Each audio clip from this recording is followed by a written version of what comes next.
Healthy Fam, selamat datang nih di podcast perdana RSI Husada Bunda. Bersama saya, Nurvina Raseli, senang sekali bisa menemani ayah bunda semuanya untuk mendengarkan materi-materi yang tentunya menarik nih bersama dengan narasumber kita yang luar biasa berkaitan dengan tata cara pencegahan penyakit denggi di masa ini.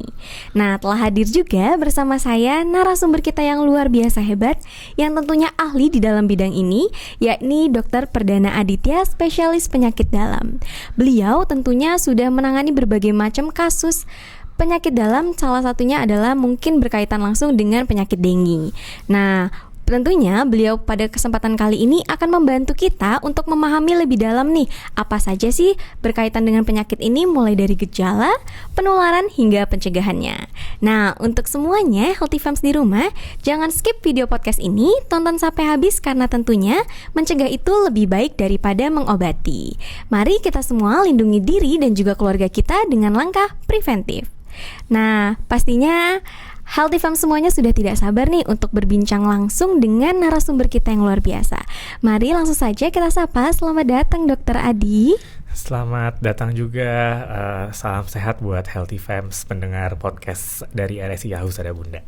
Wah, luar biasa Dok, terima kasih banyak ya Dok sudah menyempatkan nih waktunya untuk memberikan kita informasi dan juga edukasi untuk Healthy Fam semuanya di rumah. Karena ternyata dengan kita memanfaatkan media podcast ini bentuk sebagai kita tidak hanya mengedukasi secara langsung gitu ya Dok, tapi bisa juga menggunakan media sosial. Salah satunya adalah dengan media podcast.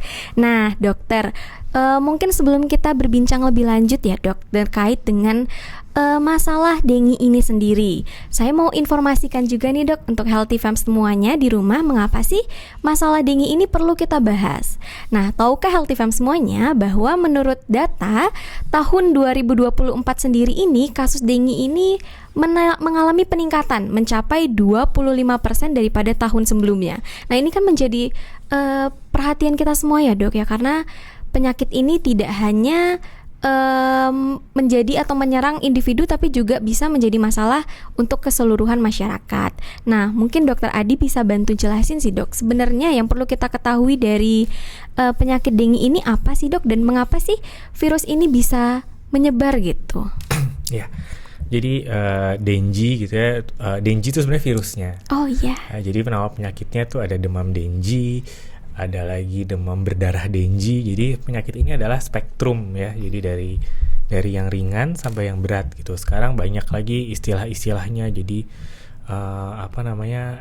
Dengue yang menyebabkan gangguan organ atau expanded Dengue. Dulu mungkin juga Healthy Fams pernah dengar ada namanya renjatan Dengue atau shock Dengue ya. Dengue shock syndrome namanya. Nah, jadi penyakit ini emang tadi spektrum. Jadi kadang-kadang ada yang ringan, ada yang sampai berat. Nah, itu dia, kita masalahnya nggak tahu kita kalau misalnya kena bakal kena yang ringan atau kena yang berat gitu. Jadi ya betul tadi kita lebih baik mencegah. Nah, penyakit ini memang bisa menyebar karena ini adalah penyakit infeksi. Dia menularnya melalui vektor. Vektor itu perantara ya. Nah, mungkin Healthy Fams pernah dengar nyamuk. Ya, ada nyamuk namanya nyamuk Aedes aegypti. Nah, dialah yang menjadi vektor atau kendaraan yang membuat virus ini bisa berpindah-pindah dan menular dari satu orang ke orang lain. Makanya tadi dibilang kalau satu kena, yang lain sekitarnya juga bisa kena. Makanya mungkin kalau di lingkungannya yang Dengue akhirnya fogging gitu kan dari dinas kesehatan. Terus kita juga tidak jarang dokternya nanya, di rumah tetangganya ada yang sakit gini juga nggak gitu, atau di rumah ada yang sakit gini juga nggak, karena memang penyakit ini menular gitu. Kalau misalnya memang lingkungannya ada yang Dengue, ya jangan-jangan demamnya juga Dengue juga gitu. Oh begitu. Nah, ini kenapa ya Dok ya, faktor ini atau penyakit denggi ini meskipun sudah bertahun-tahun nih digaungkan yang namanya pencegahan, digaungkan yang namanya upaya pengobatan, bahkan tadi ada yang disebut juga fogging ya Dok ya. Tapi kenapa sih faktor penyakit ini masih terus bersebaran gitu loh, menjadi faktor yang perlu diperhatikan gitu Dok? Ya karena satu tadi faktor perantaranya itu nyamuk itu punya peranan penting dan kita tidak pernah bisa menghilangkan faktornya, ya kan. Terus habis itu nyamuknya ini kan selalu ada ya. Terus habis itu yang kedua kita juga berurusan dengan virus, gitu ya. Virus tuh makhluk hidup juga gitu, pasti dia juga akan berusaha bertahan gitu. Terus habis itu ya saya rasa karena kita juga negara tropis ya, memang lingkungannya tempat kita tinggal ini tempat tinggal yang nyaman gitu buat faktornya memang ada di daerah-daerah tropis ini gitu. Jadi makanya penyakit ini lebih banyak di negara-negara tropis. Jadi karena tadi faktornya itu, terus banyak sih program juga gitu ya dari dulu, mungkin langkah pencegahan nih, tapi ya tidak mudah juga ya melakukan 3M, menutup air genangan. Nah ini kan apalagi musim hujan juga gitu ya, kita negara 2 musim, ada musim hujannya pasti akan banyak genangan air juga. Jadi memang secara lingkungan, secara geografis gitu, ini memang tempat yang nyaman buat faktornya tadi gitu, sehingga virusnya pun bisa dipindahkan atau dibawa oleh nyamuknya ke orang lain. Oh gitu. Jadi memang ya Healthy Fam semuanya, meskipun kita sudah melakukan upaya pencegahan, pengobatan bahkan tadi ada juga upaya-upaya fogging dan segala macamnya, karena memang ini faktornya adalah nyamuk yang berkembang biak di lingkungan kita ya dok ya.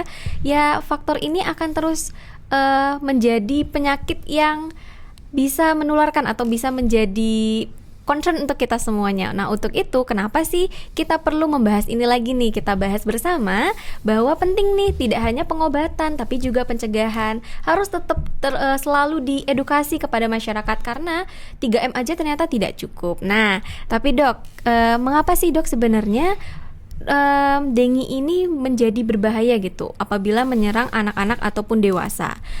Mungkin komplikasi-komplikasi seperti apa yang bisa menandakan bahwa ini adalah penyakit yang perlu penanganan serius nih dok? Ya, jadi kalau boleh dibilang penyakit ini tuh susah-susah gampang gitu ya, atau gampang-gampang susah, terserah deh. Gampang-gampang susah atau susah-susah gampang, karena apa? Karena datangnya pasti keluhannya demam gitu kan, datangnya keluhannya demam. Sekarang kalau datang demam ya banyak, semua orang sakit pasti ada demamnya gitu ya, hampir ada semua penyakit itu ada keluhan demamnya. Jadi kita buat menentukan ini demamnya karena dengue atau karena yang lain pun kita butuh pemeriksaan lebih lanjut.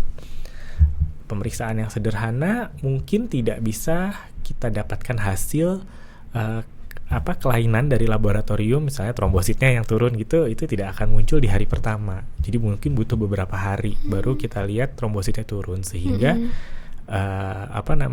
ya kita buat tahu oh ya ini akhirnya dengue nih tidak mudah gitu. Terus habis itu pemeriksaan yang lain yang bisa lebih awal, ada namanya pemeriksaan antigen virusnya, antigen NS1 namanya, lumayan mahal gitu. Jadi akhirnya kalau mau diagnosis lebih awal mahal. Lalu yang berikutnya lagi, perjalanan penyakitnya ini tuh juga sekarang berubah-berubah. Jadi kalau dulu teorinya demamnya seperti pelana kuda ya, hari ketiga nanti demamnya turun, tapi di situ lagi fase kritisnya.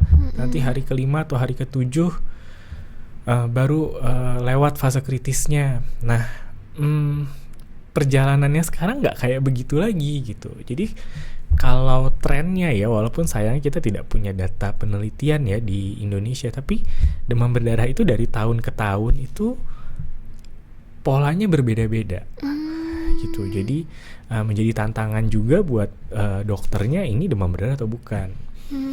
Nah, yang ringan kadang-kadang trombosit baru turun hari ke-7. Nanti atau misalnya jadi kita kadang-kadang nungguin trombositnya turun, terus habis itu kita nggak bisa prediksi turunnya sampai serendah apa, naiknya kapan. Nah itu tidak ada kalkulasinya gitu, tidak ada prediktornya juga. Jadi kita emang harus menunggu perjalanan penyakitnya.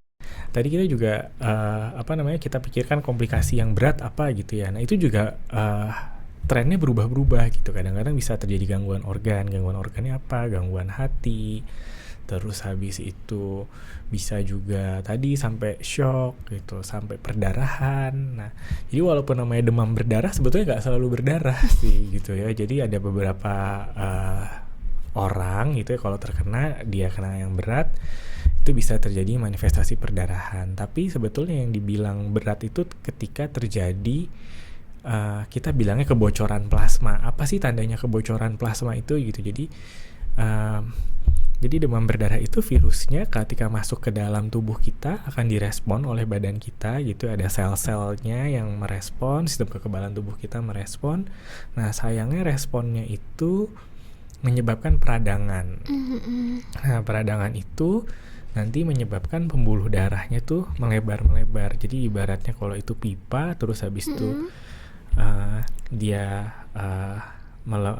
melebar gitu ya, terus habis itu nah tengah-tengahnya itu bolong-bolong gitu jadinya. Jadi nanti dia bisa di darah, cairan di dalam pembuluh darah itu bisa keluar. Nah, itu yang kita bilang kebocoran plasma.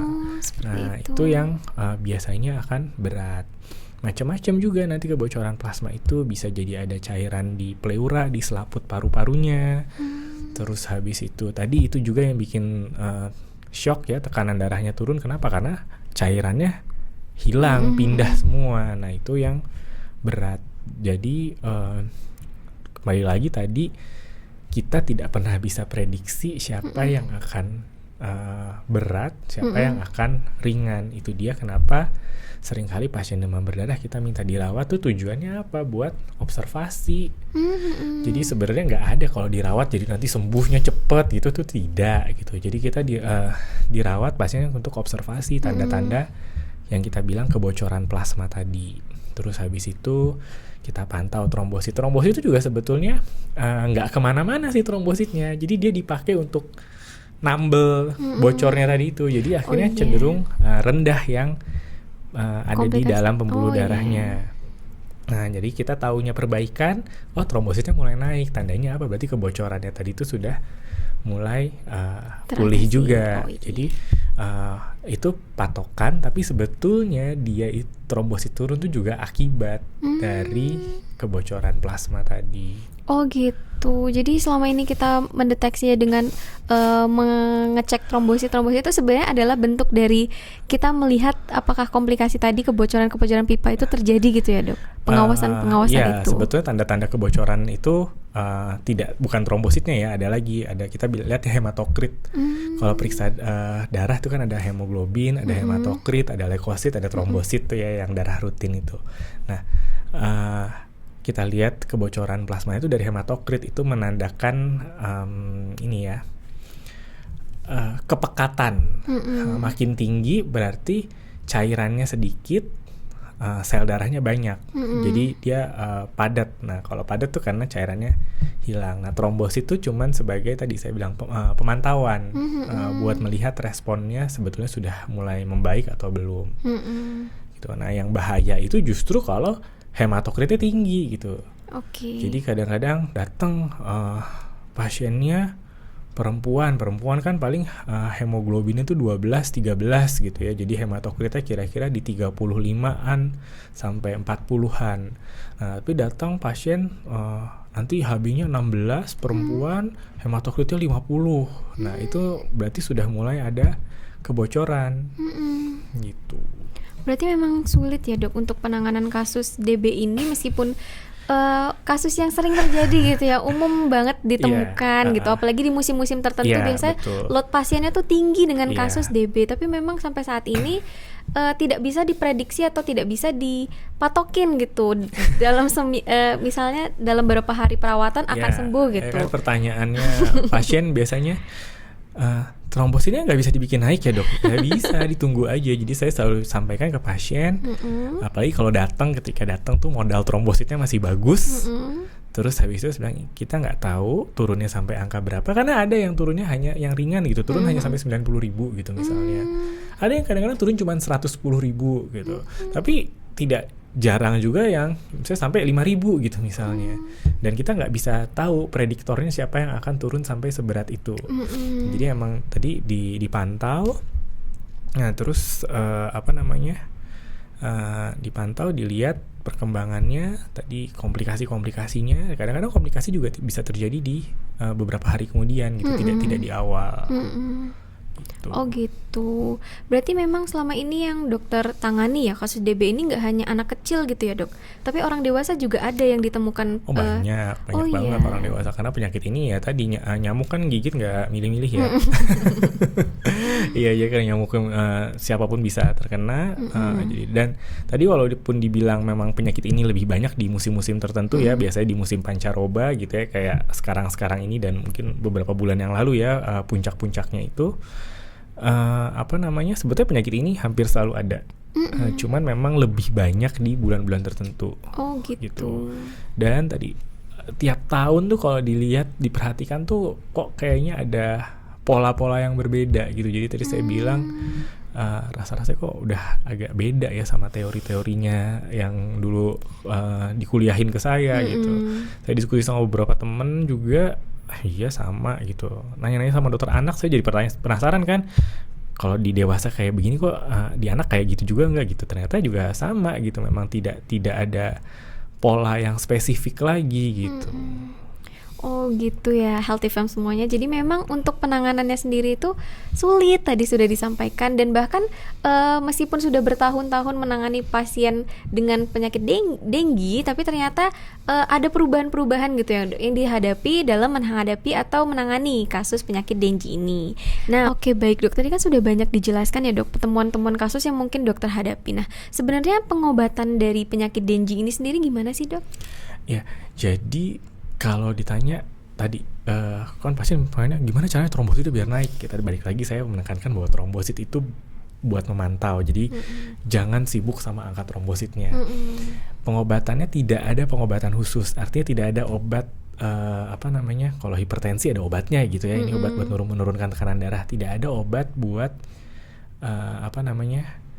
mengobati denggi, membunuh virusnya gitu, nggak ada, karena virusnya itu nanti akan hilang pada waktunya gitu, karena dia akan akan tereliminasi oleh respon badan kita sendiri juga gitu. Jadi nggak ada dikasih obat antivirus gitu, apalagi dikasih antibiotik, udah itu nggak akan ada tempatnya pada demam berdarah diberikan itu. Jadi pengobatannya adalah kita cuma bilang suportif itu artinya apa? Kita menjaga supaya tadi tidak kekurangan cairan di dalam pembuluh darahnya. Makanya kita cuma kasih cairan infus kalau dirawat, supaya apa? Supaya tadi cairannya tercukupi, tidak sampai jatuh ke kondisi shock. Terus habis itu tadi kita pantau. Ya kadang-kadang memang ada kalanya trombositnya yang rendah sekali, kadang-kadang sampai ada perdarahan. Itu bisa, tapi jarang sekali. Bahkan misalnya kita lihat trombositnya pasien demam berdarah tuh 5.000, tapi pasiennya nggak berdarah-darah juga, atau paling misalnya kalau berdarah pas sikat gigi gitu ya. Kalau enggak dia juga nggak berdarah. Jadi kalau ditanyakan obatnya apa, tidak ada. Pengobatannya suportif. Kalau misalnya yang penting cairan, terus kalau demam bisa dikasih obat demam, kalau mual dikasih obat-obatan buat menurunkan keluhan mualnya. Dan suportif yang lainnya, kalau ada gangguan hati nanti bisa, tidak harus tapi bisa dipertimbangkan ditambahkan beberapa obat-obatan. Tapi kembali lagi tidak ada pengobatan yang spesifik. Oh gitu dok, baik. Berarti karena tadi kita sudah dijelaskan ya dok bahwa tidak ada pengobatan yang spesifik yang bisa menangani, lantas tata cara atau yang baik dilakukan untuk penanganan denggi itu seperti apa sih dok? Apakah dengan melakukan pencegahan? Dan mungkin bisa dibantu jelasin sih dok, pencegahan yang efektif itu seperti apa? Ya, pada semua penyakit sih yang mencegah selalu lebih baik daripada mengobati gitu ya. Jadi sama halnya dengan denggi gitu ya. Dia juga bisa langkah-langkah pencegahan yang penting, karena tadi pengobatan tidak ada yang spesifik. Mau membunuh nyamuk se-Indonesia gitu mungkin nggak mungkin gitu. Susah ya dok, sulit. Ya kan, kita nepok nyamuk aja belum tentu kena ya gitu, apalagi mau menghilangkan populasi nyamuk gitu. Benar. Beberapa pencegahan ya memang ini harus dilakukan bersama-sama ya, masyarakat gitu ya. Kolaborasi ya dok? Kolaborasi. Kemarin mungkin pernah dengar juga disebar nyamuk yang menjadi musuhnya si vektor gitu ya, yang kemarin mungkin akhir tahun lalu ya sempat dicobakan di beberapa daerah di Indonesia, menyebar nyamuk Wolbachia namanya. Jadi Wolbachia ini berkompetisi dengan nyamuk Aedes siapa yang akan lebih banyak gitu nanti. Jadi kalau Wolbachia-nya banyak, Aedes-nya sedikit. Nah ini peran pemerintah tentunya ya, yang punya kebijakan regulasi untuk itu. Lalu yang kedua, saya rasa Healthy Fams pernah dengar semua 3M gitu ya. 3M tuh mengubur benda-benda yang bisa menampung air, terus habis itu juga menutup ya, terus habis itu genangan air gitu ya, makanya emang banyaknya di musim hujan gitu ya. Terus habis itu ember, tempat penampungan apa itu semua ditutup, terus habis itu menguras bak mandi. Tambahan lagi macam-macam, ada dulu pakai obat untuk membunuh jentik-jentik nyamuk. Terus habis itu ya boleh tambah menggunakan repellent gitu ya, biar nggak kena, karena nyamuk ini kan yang jam operasionalnya pagi ya. Nyamuknya jam operasional pagi, jadi kadang-kadang justru malah tempat penularan tuh mungkin di tempat kerja, di sekolahan gitu. Jam aktif-aktifnya kegiatan manusia gitu. Iya, jadi ya mungkin pakai repellent bisa. Jadi pencegahan ini emang harus dilakukan di mana-mana. Nah, syukurnya gitu ya, kita sekarang hidup di tahun 2024. Jadi mungkin masih ingat juga ya, Healthy Fams kita baru selesai tuh lewat dari COVID gitu. Betul. Ya. Saya nggak kebayang sih kalau COVID itu terjadinya beberapa puluh tahun yang lalu ketika kita tidak semudah itu membuat vaksin gitu. Sekarang vaksin itu sangat berkembang. Nah, demikian juga dengan Denji ini. Denji ini sekarang ada vaksinnya. Tidak terlalu baru sebetulnya, sudah lama gitu. Jadi bahkan dari tahun 2000-an itu penelitian untuk mengembangkan vaksin Denji tuh sudah berjalan gitu. Jadi saya rasa sekarang vaksin Denji yang sudah ada tuh sudah sangat established ya gitu ya, sudah sangat jelas karena penelitiannya juga sudah cukup lama berjalan gitu ya. Ada 2 setidaknya, tapi sekarang akhirnya tinggal 1. Jadi karena dipilihkan yang paling aman. Gitu. Jadi yang 1 itu dulu diberikannya syaratnya harus pernah terinfeksi. Gitu. Kalau yang sekarang boleh. Siapapun yang belum terinfeksi boleh, karena Denji ini kalau bisa kita nggak kena 2 kali. Gitu, 1 kali aja gitu. Kalau bisa. Tapi kan nggak tahu lagi gitu ya, namanya juga sakit, nggak boleh request kan ya. Kita nggak bisa milih juga. Tapi bisa dicegah kan, Dok? Ya. Tapi nggak ada yang request sakit kan ya gitu. Jadi kalau bisa kita kena 2 kali, karena tadi Denji itu virusnya ada 4. Den 1, 2, 3, 4. Kalau infeksi kita nggak pernah periksa sih kalau saya kena, kamu kena Den 1 atau Den 4 gitu, nggak itu juga gitu. Terus kalau misalnya yang pertama kena Den 1 lalu yang kedua kena Den yang lain, itu biasanya bisa lebih berat. Gitu. Malah lebih parah, Dok. Lebih berat kalau kita kena yang kedua dari strain atau galur virusnya yang berbeda. Nah, makanya jadi tadi balik lagi lebih baik kita mencegah. Nah, sekarang vaksin yang beredar di Indonesia ada 1, dia itu protein yang terhadap 4 ini, 1, 2, 3, 4. Jadi udah dalam 1 vaksin itu udah ke semuanya, semua strain itu kena, bukan kena ya, tercakup gitu ya. Nah, jadi vaksin yang ada sekarang itu ya, jadi virus Denji itu ada 4 strain, ada Den 1, 2, 3, 4. Nah, kita tuh kalau bisa nggak sampai kena 2 kali. Kenapa? Karena kalau misalnya kena yang pertama Den 1 lalu berikutnya kena Den yang lain, itu biasanya lebih berat manifestasinya. Jadi nah kita nggak pernah meriksain ya kena Den yang mana tadi. Nah terus nah sekarang tuh ada vaksin.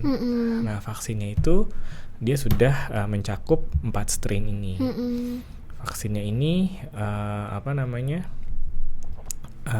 sudah tadi cukup aman ya, karena penelitian udah bertahun-tahun sebetulnya. Kalau untuk usia pemberian vaksin ini dari usia berapa, Dok? Ya, jadi vaksin ini dari Badan POM mengizinkan atau indikasi yang dikeluarkan oleh Badan POM dari usia 6 hingga 45 tahun. Gitu. Jadi memang semua ya, Dok, bukan hanya anak kecil tapi untuk semua usia gitu. Buat dewasa tuh banyak juga vaksinasinya, tidak hanya Denji gitu. Nah, ini salah satunya. Nah baik dok, kan tadi kan sudah ada vaksin ya dok yang ternyata bisa menjadi pencegahan atau inovasi baru nih untuk pencegahan di vaksin penyakit dengue ini. Nah untuk usia pemberian vaksinnya ini bisa dilakukan dari usia berapa saja sih dok? Di usia 6-45 tahun itu yang diindikasikan oleh Badan POM. Oh gitu. Jadi 6-45 tahun. Aman ya dok ya, berarti itu efektivitasnya sejauh mana sih dok? Ya penelitiannya macam-macam ya, tapi kembali lagi efektivitas vaksin tuh jadi mungkin vaksin tuh satu ya, bukan obat kebal gitu, terus habis itu jadi nggak kena sakit sama sekali, tapi bisa menurunkan risiko dirawat inap. Kalau kena demam berdarah tidak berat. Terus habis itu kalau nggak harus sampai masuk ke yang berat sampai shock gitu. Nah, itu juga salah satu efektivitasnya. Jadi jelas pada penelitiannya antara yang divaksin sama yang tidak divaksin kejadian itu lebih jarang. Kejadian sampai berat itu lebih jarang, angkanya bervariasi, beberapa data bilang 60%-an, jadi cukup bagus gitu, bisa mencegah sampai demam berdarah yang berat. Baik dok, berarti ini aman ya dok ya untuk penggunaannya? Ya namanya disuntik sakit-sakit dikit gitu ya, tapi jarang sekali dilaporkan ada efek samping dari vaksinasi ini. Oh gitu. Wah ternyata ini inovasi baru ya sobat Healthy Fams di rumah, bahwa selain dari pencegahan-pencegahan yang sudah digaungkan oleh masyarakat selama ini 3M, ada juga nih plusnya nih. Plus inovasi baru berdasarkan teknologi terbaru, dan sudah ada penelitian-penelitian mendukungnya juga, bahwa vaksin ini bisa dilakukan dari usia 6-45 tahun dan aman untuk sobat semuanya. Kalau untuk vaksinnya sendiri itu diberikan berapa kali sih dok? Oh iya, vaksinnya itu diberikan 2 kali, jadi dari yang suntikan pertama dan suntikan kedua itu jaraknya 3 bulan. Berarti memang itu cukup 2 dosis aja gitu dok? Iya. Wow, ternyata ada inovasi baru ya tadi yang sudah disampaikan, bahwa selain dari 3M yang digaungkan masyarakat, ternyata inovasi berdasarkan penelitian-penelitian juga telah ditemukan yang namanya vaksin untuk pencegahan dengue. Nah, mungkin dok sebelum kita closing ya, dari dokter sendiri ada nggak sih pesan yang ingin disampaikan kepada masyarakat atau kepada Healthy Fam semuanya nih yang menonton podcast pagi hari ini? Pada hari ini. Ya, jadi tadi kita udah bahas bahwa mencegah itu selalu lebih baik daripada mengobati, dan itu berlaku pada semua penyakit, dan kita mulai harus cari informasi kali ya yang betul juga gitu, bagaimana sih pencegahan berbagai macam penyakit, apa ya kalau udah usia sekian kita harus screening apa, vaksin-vaksin apa saja yang direkomendasikan, kalau misalnya sudah usia lanjut, terus habis itu pekerjaan kita mungkin berisiko, jadi kita perlu melindungi diri kita dari berbagai macam penyakit dengan berbagai cara, dan syukurnya sekarang ini sudah banyak tersedia berbagai cara untuk mencegah penyakit.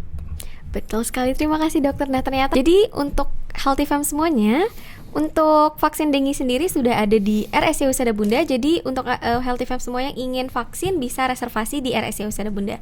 Dan tentunya karena kita sudah ditemani dengan Dokter Adi yang sangat informatif dan juga sangat luar biasa, mungkin bisa dijelaskan dok untuk Healthy Fam semuanya di rumah yang ingin berkonsultasi atau mungkin bertemu langsung gitu ya, mengkonsultasikan kondisinya, bisa datang di jadwalnya dokter nih kapan aja? Ya, saya praktek di RSC Husada Bunda hari Senin dan Rabu. Healthy Fams boleh menghubungi teman-teman di Husada Bunda untuk membuat perjanjian. Gitu. Baik dok, nanti Healthy Fam semuanya jangan ragu untuk membuat perjanjian, nanti nomornya udah ada disertakan ya.